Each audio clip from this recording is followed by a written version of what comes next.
समक्ष आप मन से समझ लेंगे। मैं सबको सारे अपने seniors, state president, former deputy chief minister, मेरे बड़े भाई और mentor national general secretary Shri Tarun ji और हमारे सबके अभिभावक अशोक जी को प्रणाम करता हूँ और आप सबको प्रणाम करता हूँ। और इस दिन आज एकत्रित हम हो पाए हैं यहाँ, और जिनके लिए आज सब हम इधर हैं, जिनके लिए हम बैठे हैं, जिनके लिए हम सत्ता में हैं, जिनके लिए हम भारत को पुनः विश्व गुरु के स्थान पे स्थापित करने के लिए जो प्रयास कर पा रहे हैं आज, उनको आज हम याद करते हैं, उनको श्रद्धांजलि दे रहे हैं। और हमारे जो कर्तव्य पालन हमको करना है, ये उनके स्मृति के प्रति हम निवेदन करते हैं। इसलिए आज के दिन बार बार हमको याद करना चाहिए, साल भर याद करना चाहिए और आज जरूर याद करना चाहिए। आज आपने देखा होगा कि माननीय गृह मंत्री जी ने हमको याद दिलाया कि राष्ट्रीय स्वयंसेवक संघ के प्रचारक जीवन से शुरू करके भारतीय जनसंघ के अध्यक्ष तक ये सफर जो पंडित दीनदयाल उपाध्याय जी ने किया, यहाँ जम्मू में सबसे ज्यादा याद आप करते हैं, बंगाल में इतना याद नहीं कर पाते हैं लोग और भुला दिया गया, तो आप याद करते हैं डॉक्टर श्यामा प्रसाद मुखर्जी को। 1.5-2 साल के कम समय में वो अध्यक्ष रहे भारतीय जनसंघ, और उसके बाद 1953 से 1968 तक, उनके देहांत तक पंडित दीनदयाल उपाध्याय जी ने इस जनसंघ का नींव उन्होंने रखा, इसको आगे बढ़ाया।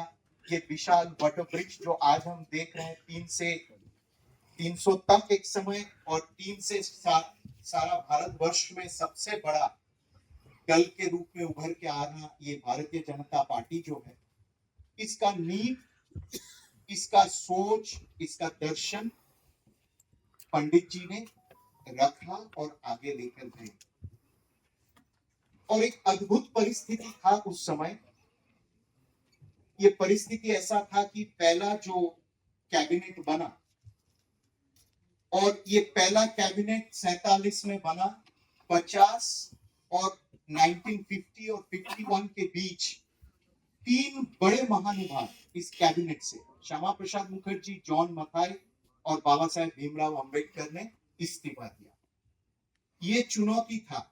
इसलिए आज जब हम संविधान का भी 75 साल मना रहे हैं, संविधान के 75 साल मनाने के समय में हमको दीनदयाल जी को भी याद करना चाहिए, क्योंकि उन्होंने विपक्ष का जो राजनीति होना चाहिए, एक नया सोच का जो राजनीति होना चाहिए, श्यामा प्रसाद मुखर्जी के राजनीतिक शिष्य के रूप में उन्होंने ये इस नींव को उन्होंने रखा। Alternate politics in India, a new vision for India, a new political vision, and how India, free India, must evolve itself. I think that is the singular contribution of Janasangh and of Deendayal Upadhyay. Shyama Prasad Mukherjee gave the vision, but he did not have the scope, the opportunity to realize that vision.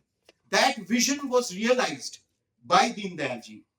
And from 1953 to 1968, unrelentingly, not only setting up the organization, not only taking it to the grassroots and across the country, but to establish an alternate philosophy and vision of independent India.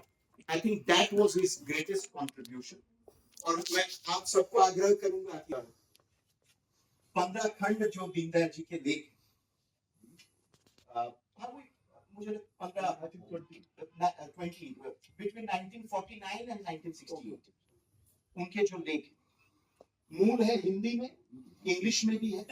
Deendayal ji ये सब करते हुए भी निरंतर वो लेखनी लिखते थे भी।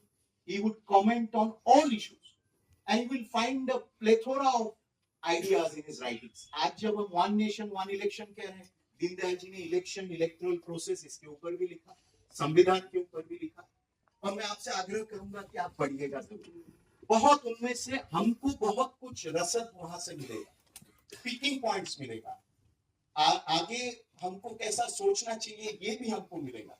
और उसमें से एक लेख आप जरूर पढ़िएगा, 6 जुलाई 1952 श्यामा प्रसाद मुखर्जी का अंतिम जो जन्म दिवस था उस पे उन्होंने ये लेख लिखा, Shyama Prasad Mukherjee as leader of opposition, और क्या उनका व्यवहार था, व्हाट वाज हिज अप्रोच।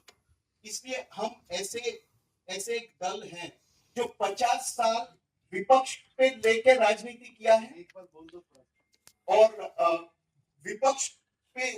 विपक्ष में रह के राजनीति किया, but our party never disintegrated.